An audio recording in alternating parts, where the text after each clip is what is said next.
This is Harry Judd for Boxing Social in association with Betfred. We're here for the Shields Martial Open workout. I'm delighted to be joined by the Master of Knowledge, Spencer Fearon. How are we getting on, Spence? No, I mean, even better for speaking to you, young man. You know what I mean? A proper honour. Top man, yeah, must say, how are you dealing with this boat situation? It's a bit of an odd to have this at an open workout. No, you know what? It's pretty cool for me. It's pretty cool for me. It's something different. And I think it's great because everybody's speaking about it. So it's been a good, very, very good selling point. Have to big up Boxer, Ben Shalom, for extending the hospitality, and my Savage Dan, and also my real brother, Dan Miller. So big up the Boxer crew. They're good people, man. You're obviously not part of the broadcast this weekend, so just give me an insight on why you've come today. Spencer Oliver. My mother passed away. We buried her 6 weeks ago. Spencer Oliver said, "Spence, come on, man. You don't come out to no more events, and it ain't the same." So I just start coming out to the thing. I said, if I've got time, I'll come. He was saying, quickly come down, and then Dan Miller sent me my tickets yesterday. Have you seen how the tickets are in that wicked envelope? Boxer are not playing about, you know. They sent in a wicked velvet envelope, and then you got that little glass plaque that's highlighting what the fights are and everything else. So I thought, just out of respect for that, because they were very thoughtful to me, so I'm very appreciative of that. I thought I'd come out here. And plus, I know Clarissa Shields very, very well, so, you know what I mean? So, we were speaking, said, make sure you're there, make sure I see you, Unc, so come out for that as well. You're here today, but what an event this Saturday, an all-female card. It's got, not only is it great for female boxing and women's boxing, but it's a great show. You know, it's an excellent show. You know what I mean? It's a very, very good show. And we've got, let me just keep it. It's an excellent show, and I'm so looking forward to Burren Gardner versus Mayer. Fight of the night could be. That fight there is a real fight. That is a real fight. I'm looking forward to that fight. Badly, I'm looking forward to that fight. Is the beef genuine between those two? 100%. You can't. Seriously, if they're acting, they deserve BAFTAs and Oscars and everything else. You know what I mean? No, it's a real beef. But you know what? I slightly favour Mayer in that, and don't be surprised if her uppercut don't do some real damage. But you can never write off. Alicia, yeah. She got mad skills, man. I mean, like mad skills. Sits down on her punches well. You know what I mean? She got very, very good balance. But I like the way how Mayer puts her shots together. Excellent work rate. I think Alicia's got a bit of the needle between the teeth, or a bit of grit about her. That she looks like she's ready for action this Saturday. I think she maybe believes that Michaela's sort of like underestimating her a little bit. No, Michaela's not stupid. Michaela's got a good camp around her as well. She's not stupid. She's you can tell how good a fighter is by how they articulate themselves, especially in female boxing. More so in female boxing, because females are the creator of the universe. So when you hear females articulating the noble art that I love so passionately, they illustrate things better, they narrate things better than men do. When they got a grassroots understanding of something, and Mayer really doesn't understand his boxing, but you know what I mean, so does Alicia. And that's what makes this a great fight, and I'm so looking forward to it. But the major thing is like the top of the bill. The top of the bill is the closest thing that we had to Sugar Ray Leonard, Tommy Hearns, September 16th, 1981 in Caesar Palace. This is the closest thing in the equivalent to female boxing. This is exactly what it is. If you look on someone like Savannah Marshall, who's tall, who's rangy, who can box, but she can also punch, right? And when you're saying like on her 10 knockouts on her career, you're saying, right, I don't care if she's fighting the same person 10 times. That demonstrates to me that the girl can punch, right? And Clarissa Shields is being a person that sometimes she'll overload up with her shots and everything else, and so you won't see the best her, right? But when you look for skills and artistry, Clarissa Shields is head and shoulders above most men, let alone females. If you were Clarissa Shields, how would you tackle this fight? I would realistically, I would tell her to take it to her. You know what I mean? On the reels, because if you're dealing with a puncher, punchers are so used to getting knockouts.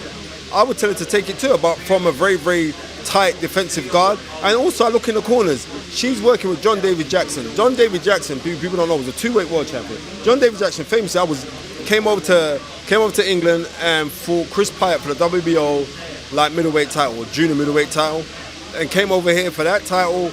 And Chris Pyatt, you young kids, go watch who Chris Pyatt was. Chris Pyatt was an hellacious knockout specialist, right, from Leicester, and he actually toyed with Chris Pyatt. So when I'm seeing John David Jackson there, John David Jackson knows how to nullify power. So because John David Jackson knows how to nullify power, I slightly favour Clarissa Shields in this fight to go out and do her stuff, because, yeah, that's what I'm going for. But I'd say though, you look at the other corner. I mean, Peter Fury's sitting behind you now. I mean, what a training scene, what a coach she's got. Peter Fury's real, he's old school and all the rest of it. But take away what Tyson Fury has done. What else has Peter Fury done? And that's not me knocking Peter Fury, because he's going to do enough things. Like he's got some of the real good talent coming through. Peter Fury is real, but what I'm saying, I have to go by track record, and track record means, as far as I'm concerned, that I've seen John David Jackson. John David Jackson used to work extensively with Bernard Hopkins, right? I'm talking back when in like 2008. I mean, John David Jackson actually boxed Bernard Hopkins for the undisputed world middleweight title. So I would go for that camp because of the experience that they've had. But you know what? I like the relationship that Peter Fury has with Savannah Marshall. And this what makes it intriguing, but I do favour Clarissa Shields. Where do both go after this fight? Where does the loser go? Where does the winner go? Depending on the fight, obviously it'd be great to see a rematch, because I'm just gonna be real. It'd be great to see a rematch. And when you see like when you're at that level, you don't know where you could go, but they're at that level. So let's see what happens in this fight here. Let's see the outcome of it. But what I do know is this: I used to be very cynical about female boxing. It's not female boxing anymore. It's just boxing, right? Because look how many people have come out here for this, right? And there are more males on this boat than females, right? So, and the general consensus is this: the females are the mother of the earth. You know what I mean? And females are the closest thing that we have to God. So let's see some godlike skills demonstrated on the weekend, and I believe that we're going to get for the whole card. And I'm so honoured to say that I'm going to be present, to be watching it. And for Fight Pitch, I'm doing the scoring for them as well. So make sure you tune into that. So I mean, Sam, big up Richard Poxon, because he's my guy. He's always harassing me. Okay, just before you go, I've got to get some thoughts on some other news in boxing. Obviously, yesterday we had the Tyson Fury and hopefully Anthony Joshua, the announcement that Fury might make a voluntary defence. What did you think about that? I hope that Anthony Joshua doesn't take that fight right now. All right, I just hope he doesn't. I think right now Anthony Joshua needs to recapitulate, he needs to rejuvenate, and I think that what he should do right now is take a rest. Here is a young man since 2012, 2013 when he had his first pro fight, has been under amazing pressure. So I would like to see him be just rest. You know what I mean? So you've had every fight you've had for the last 6 years has been a big fight. Every fight. World title fights for the last 6 years. I believe that you need a rest. I think you need a proper rest as well. And I also think that you need to reevaluate your camp. You know what I mean? And get some people that can connect with you spiritually. I'm not saying that Angel Fernandez can't attach to you spiritually, but I think that you need to get some guys who understand the spiritual system and understand the real cerebralness of this sport. I'm not saying that Angel Fernandez can't do that. I'm not saying Robert Garcia can't do that. But I think if they could really do that with the physical specimen that you are, then you should come out victorious against Usyk, and you never. So therefore, you need to reconnect with who you are as a human being. And when you do that, then the sky's the limit for Anthony Joshua. Do you think he needed some of that help then? We saw the aftermath of the fight speech, or the fight rant, as some people call it. You know, did he need some of that help in that ring? Well, that's a really good question. That's a very, very good question. I would say this, that if you had a camera on you 24/7, you would say some things that you think, oh, I wish I never said. You know what I mean? But why I'm saying is this, is like, when you hold on to something inside, it can drive you mad. I'm glad they lay it out, because if he didn't lay it out, it's emotions. Like I said, there's a lot of pressure on a young man. So hence why you train, and he's like, I can't believe this has happened, because I know how I train for this, how insensibly hard I train for this. But then what I'm trying to say is this: study the greats, because greats leave clues. So if I was going into any fight with Anthony Joshua, I'll make sure that I've got some greats. They don't have to train you, just have the greats around you. because the greats around you, it's sound, frequency, and vibration. So the sound comes from your thought, because what you think about, you speak. You know what I mean? And whatever you speak about, you bring about. So listen to me now. It is sound, vibration, and frequency. So, and the frequency is something that you frequently do.